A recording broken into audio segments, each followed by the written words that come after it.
Kuha ito ng CCTV ng Barangay 807 sa pagitan ng Vito Cruz at San Andres Station ng PNR. Pasado alas 6 ng umaga kanina, makikita ang babaeng naka-shorts na tila sumisilip sa direksyon ng paparating na tren.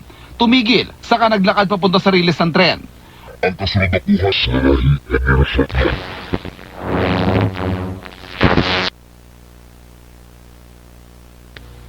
Ang tipo kong babae, simple, wais, maalaga, malambing. Nakita kong lahat siyang kay